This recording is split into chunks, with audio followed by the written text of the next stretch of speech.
کیا دنیا واقعی ایک غیر یقینی دور سے گزر رہی ہے؟ کیا یہ حقیقت نہیں کہ ہر طرف تنازعات اور خوف کے سائے چھائے ہوئے ہیں؟ کیا ہمیں یہ سوچنے پر مجبور نہیں ہونا پڑتا کہ کب امن کی کوئی کرن دکھائی دے گی؟ کیا عالمی طاقتوں کے پاس ایسے حل موجود ہیں جو جنگوں کو ٹال سکیں؟ یا پھر یہ صرف زبانی وعدے ہیں؟ ایسے میں ڈونلڈ جے ٹرمپ خود کو کس طور پہ پیش کر رہے ہیں؟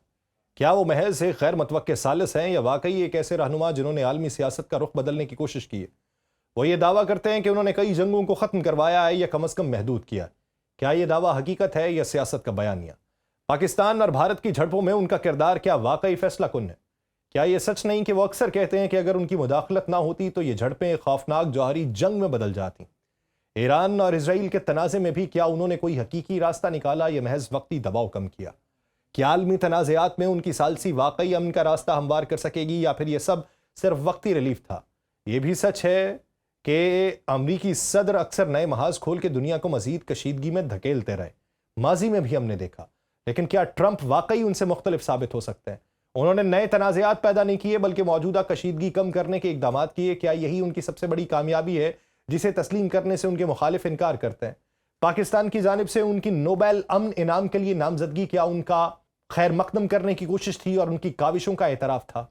کیا ڈونلڈ ٹرمپ ایک ہفتے کی چھٹی پہ ہیں؟ کیا ڈونلڈ ٹرمپ کے خلاف جو ہیش ٹیگ چل رہے ہیں ان میں کوئی حقیقت ہے؟ اس سب سوالوں کے جواب اسی ویلاگ پہ۔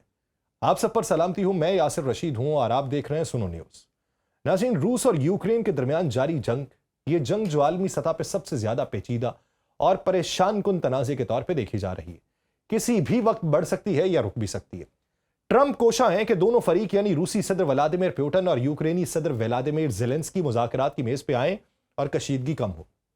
اگر وہ واقعی اس جنگ کو محدود یا ختم کروانے میں کامیاب ہو جاتے ہیں تو ان کو چاہے نوبل امن انعام نہ بھی ملے، ان کا کردار عالمی سیاست میں تاریخی اہمیت اختیار کر جائے گا۔ ایران اور اسرائیل کے معاملے میں بھی ٹرمپ کی ثالثی کی وجہ سے ہی ایران اور اسرائیل کی جنگ ٹلی ہے۔ Armenia, Azerbaijan, Thailand, Cambodia اور روانڈا، کانگو کے معاملات میں بھی ٹرمپ نے ثالثی یا دباؤ کے ذریعے کشیدگی کم کرنے کی کوشش کی اور اکثر معاملات میں فوری اور غیر مشروط جنگ بندی ممکن ہوئی۔ سب سے اہم یہ ہے کہ ان کے دور میں کشیدگیاں محدود وقت میں ختم ہوئیں۔ چنانچہ سوال یہ پیدا ہوتا ہے کہ امن کے لیے ان تمام تر کوششوں کے باوجود عالمی برادری ڈونلڈ جے ٹرمپ کو نوبل امن انعام کے لیے ایک سنجیدہ امیدوار تصور کیوں نہیں کر رہی؟ ٹرمپ بارہا دعویٰ کرتے رہے کہ انہوں نے متعدد جنگیں اور تنازعات ختم کروائے۔ کبھی یہ تعداد 6 بتائی جاتی ہے، کبھی 7۔ ان کے مطابق یہ سب کچھ امریکی ثالثی اور سفارتی کوششوں سے ممکن ہوا اور یہ سب انہوں نے لفظ جنگ بندی استعمال کیے بغیر انجام دیا۔ ٹرمپ انتظامیہ نے بارہا یہ کہا ہے کہ ٹرمپ کو نوبل امن انعام ملنا چاہیے، لیکن سوال یہ ہے کہ یہ دعوے کس حد تک حقیقت پہ مبنی ہیں اور کیا ان کی کوششیں عملی سطح پر مستحکم امن قائم کرنے کے مترادف ہیں؟ تاریخ ہمیں یہ بتاتی ہے کہ کئی امریکن پریزیڈنٹس اپنے دور میں عالمی سطح کے اوپر جنگیں شروع کر چکے ہیں۔ جارج بش سینئر نے خلیج فارس میں فوجی مداخلت کی تھی اور مشرق وسطیٰ میں امریکہ کی موجودگی کو مستحکم کرنے کے لیے متعدد اقدامات کیے۔ لنڈن جانسن، نکسن اور رونالڈ ریگن نے ویتنام اور وسطی امریکہ میں افواج بھیجی تھی۔ باراک اوباما کے دور میں مشرق وسطیٰ میں متعدد کارروائیاں جاری رہیں۔ اکثر امریکی صدور نے اپنے دور میں نئے محاذ کھول کے عالمی کشیدگی کو بڑھایا۔ دوسری طرف ڈونلڈ ٹرمپ نے اس روایت سے انحراف کیا ہے۔ وہ نئے محاذ نہیں کھول رہے بلکہ موجودہ تنازعات کو کم کرنے اور جنگیں ختم کرنے کے لیے کوشاں ہیں۔ پاکستان اور انڈیا کے معاملے پہ ٹرمپ کی کوشش نمایاں رہی ہے۔ دونوں جوہری طاقتیں کشیدگی کی ایک طویل تاریخ رکھتے ہیں۔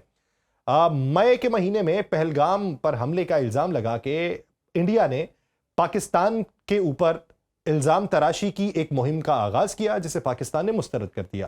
4 دن تک محدود جھڑپیں جاری رہیں۔ اسی دوران ٹرمپ نے سوشل میڈیا پہ اعلان کیا کہ دونوں ممالک جنگ بندی پہ راضی ہو گئے اور کہا کہ یہ امریکی ثالثی کے نتیجے میں ممکن ہوا۔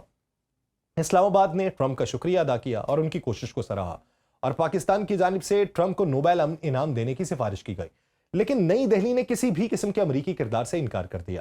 بھارتی سیکرٹری خارجہ نے واضح کیا کہ کشیدگی کو فوجی چینلز کے ذریعے ہی کنٹرول کیا گیا۔ انہوں نے امریکہ کے کسی بھی قسم کے کردار کو تسلیم کرنے سے انکار کیا۔ ایران اور اسرائیل کے درمیان کشیدگی بھی قابل ذکر ہے۔ 13 جون کو اسرائیل نے ایران میں متعدد اہداف پہ حملہ کیا اور امریکہ نے بھی ایرانی جوہری تنصیبات پہ کارروائی کی۔ 12 روزہ کشیدگی کے دوران ٹرمپ نے اعلان کیا کہ ایران اور اسرائیل باضابطہ طور پہ جنگ بندی پہ راضی ہو چکے اور ان کی کوششوں کے نتیجے میں ایرانی رہنما آیت اللہ علی خامنائی نے بھی مؤثر کامیابی کا اعتراف کیا۔ اسرائیل نے باضابطہ طور پہ دوبارہ حملے کی دھمکی دی، چنانچہ یہ کہا گیا کہ دونوں ملکوں کے درمیان مستقل اور پائیدار امن قائم نہیں ہوا۔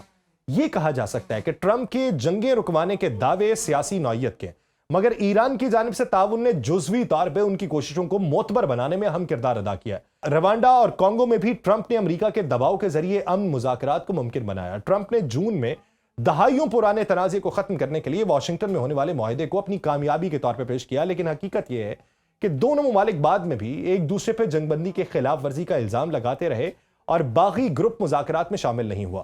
ماہرین کا یہ کہنا ہے کہ اس تنازع میں لڑائی بدستور جاری رہی، لہٰذا ٹرمپ کے دعوے محدود اور وقتی نوعیت کے تھے۔ تھائی لینڈ اور کمبوڈیا کے معاملے میں امریکی دباؤ کارگر ثابت ہوا۔ ٹرمپ نے تجارتی دھمکی دی کہ اگر دونوں ممالک نے لڑائی نہ روکی تو امریکہ کے ساتھ مذاکرات ختم ہو جائیں گے۔ 2 دن بعد دونوں ملکوں نے فوری اور غیر مشروط طور پہ جنگ بندی پہ اتفاق کر لیا۔ 7 اگست کو کشیدگی کم کرنے کے لیے مزید ایک معاہدہ ہوا۔ اس سے یہ ظاہر ہوتا ہے کہ ٹرمپ نے بعض معاملات میں معاشی اور سیاسی دباؤ کے ذریعے کشیدگی کم کرنے میں کردار ادا کیا، لیکن یہ دباؤ زیادہ تر وقتی نوعیت کا تھا اور مستقل امن کی ضمانت نہیں دیتا۔ آرمینیا اور آذربائیجان کے تنازع میں بھی ٹرمپ نے اپنا کردار نمایاں کیا اور دونوں ممالک نے مارچ میں اعلان کیا کہ وہ اپنا 40 برس پرانا تنازع ختم کرنے پر تیار ہیں۔ اگست کے اندر وائٹ ہاؤس میں معاہدے کے اوپر دستخط ہوئے۔ دونوں ممالک کے سربراہان نے صدر ٹرمپ کے کردار کو سراہا اور انہیں نوبل امن انعام کے قابل قرار دیا۔ ماہرین کے مطابق اس معاملے میں ٹرمپ کا کردار نسبتاً زیادہ مؤثر تھا، کیونکہ اوول آفس میں دستخط کی تقریب نے دونوں فریقین کو امن قائم کرنے پر مجبور کیا، مگر مستقبل اب بھی غیر یقینی ہے۔ مصر اور ایتھوپیا میں نیل ڈیم کے مسئلے پہ بھی ٹرمپ نے مداخلت کی کوشش کی۔ مصر نے مذاکرات ناکام ہونے کا اعلان کیا تو ٹرمپ نے کہا امریکہ جلد مسئلہ حل کرائے گا۔ مصر نے اس کے اعلان کا خیر مقدم کیا، لیکن ایتھوپیا کے حکام نے مخالفت کر دی اور وہاں کوئی مستقل معاہدہ نہیں ہوا۔ اس لیے ٹرمپ کی کوششوں کو وقتی اور محدود قرار دینا زیادہ درست ہے۔ سربیا اور کوسوو کے معاملے میں ٹرمپ نے یہ دعویٰ کیا کہ انہوں نے بڑی جنگ روک دی، لیکن ماہرین کے مطابق جب جنگ شروع ہی نہیں ہوئی تھی تو اسے ختم کیسے کہا جا سکتا تھا؟ یہ معاملہ بھی ٹرمپ کے دعووں کی حقیقت سے زیادہ سیاسی بیانیے کو ظاہر کرتا ہے، اور سب سے بڑا سوال روس اور یوکرین جنگ کا ہے کہ ٹرمپ اگر یوکرین روس جنگ یا اسرائیل فلسطین جنگ رکوانے میں کامیاب رہتے تو چاہے وہ نوبل امن انعام بھی حاصل کر پائیں، ان کا کردار عالمی رہنما کے طور پہ تاریخی اہمیت اختیار کر جائے گا۔ یہ کہنا غلط نہیں ہے کہ ٹرمپ کی کوششیں چاہے سیاسی یا بیانیہ ہی کیوں نہ ہو، عالمی سیاست میں جزوی سکون اور توازن قائم کرنے کے لیے تاریخی طور پہ قابل ذکر ہیں۔ وہ اپنے پیشرو صدور سے مختلف ہیں کیونکہ وہ تنازعات میں براہ راست ملوث ہوئے بغیر عالمی کشیدگی کم کرنے کے لیے کوشاں ہیں، اور یہی خصوصیت انہیں ایک منفرد عالمی رہنما کے طور پہ پیش کرتی ہے۔ اگرچہ روس اور یوکرین کی جنگ ابھی جاری ہے اور اس کے اثرات پوری دنیا میں محسوس کیے جاتے ہیں، ٹرمپ مگر اس محاذ پہ متحرک ہے، اور حال ہی میں روسی صدر ولادیمیر پوٹن سے ملاقات اس حوالے سے ایک اہم پیش رفت ثابت ہو سکتی ہے۔ لیکن ٹرمپ کی ثالثی کی کوششیں اس بات کی مظہر ہیں کہ وہ عالمی امن کے لیے سنجیدہ ہے، اور اس کی کوششوں کا مقصد یہ ہے کہ بڑے تنازعات کو محدود کیا جائے، انسانی جانوں کے نقصان کو کم کیا جائے، عالمی سطح پہ وقتی سکون ہو، اور ٹرمپ کی جنگ بندیوں کے لیے کوششیں عالمی سطح پہ اس کے کردار کو امن کے دائی کے طور پہ نمایاں کرے۔ ٹرمپ کے دور میں کئی جاری جنگوں کو روکنے کی کوشش کی گئی اور کئی بڑی جنگوں میں قدم نہیں رکھا گیا۔ عراق، شام اور افغانستان میں فوجی کارروائیوں میں کمی ہوئی، بعض علاقوں سے فوجی واپس بلانے کے فیصلے اسی نقطہ نظر کی عکاسی ہیں۔ ٹرمپ اکثر یہ کہتا ہے کہ اس کا مقصد امریکی افواج کو غیر ضروری جنگوں سے بچانا ہے اور دنیا کے اندر امن کو قائم کرنا ہے، لیکن اس پورے منظرنامے میں ان اقدامات سے یہ ظاہر ہوتا ہے کہ وہ ایک ایسے رہنما کے طور پہ سامنے آیا ہے جو تنازعات کو ختم یا کم کرنے کی کوشش کر رہا ہے۔ ٹرمپ کی خصوصیت یہ بھی رہی ہے کہ وہ اپنی تقریروں اور بیانات میں سب سے پہلے امن قائم کرنے کی بات کرتا ہے۔ اس کا موقف اکثر یہ ہوتا ہے کہ سیاسی اور اقتصادی دباؤ ثالثی اور براہ راست بات چیت کے ذریعے حل ہے، چاہے اسرائیل اور عرب ممالک کے درمیان تعلقات ہوں یا شمالی کوریا کے ساتھ مذاکرات ہوں۔ ٹرمپ نے اکثر زور دیا کہ عالمی قیادت میں امن کے قیام کو ترجیح دینی چاہیے۔ اسی تناظر میں اسے جزوی طور پہ ایک پیس میکر کے طور پہ دیکھا جا سکتا ہے، کیونکہ سب سے اہم معاملہ اب بھی فلسطین پہ اسرائیلی جارحیت رکوانا ہے، جس میں ٹرمپ مکمل طور کے اوپر بے بس ثابت ہوا اور کھل کے جارے اسرائیل کا ساتھ دے رہا۔ اب اس پورے منظرنامے میں ایک خبر ٹویٹر کے اوپر ٹاپ ٹرینڈ کے اوپر آتی ہے کہ ٹرمپ ڈائٹ یا ٹرمپ نو مور یا ویئر از ٹرمپ۔ ایک ہفتے کا کوئی سکیجول موجود نہیں ہے۔ امریکی صدور کی اگر تاریخ آپ دیکھیں تو اس کے اندر آپ کو یہ دیکھنے کو ملتا ہے کہ امریکی صدور ایک ہفتے کی چھٹی پہ نہیں ہوتے اور نجی مصروفیات پہ تو بالکل نہیں ہوتے۔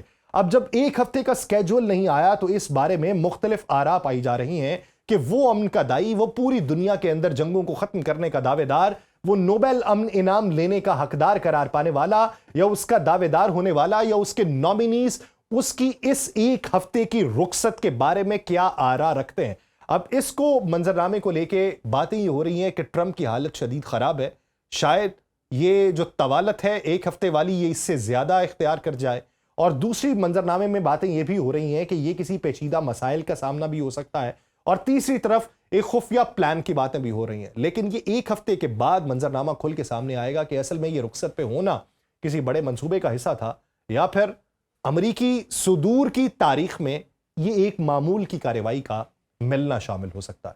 مجھے دیجیے اجازت, اللہ نگہبان.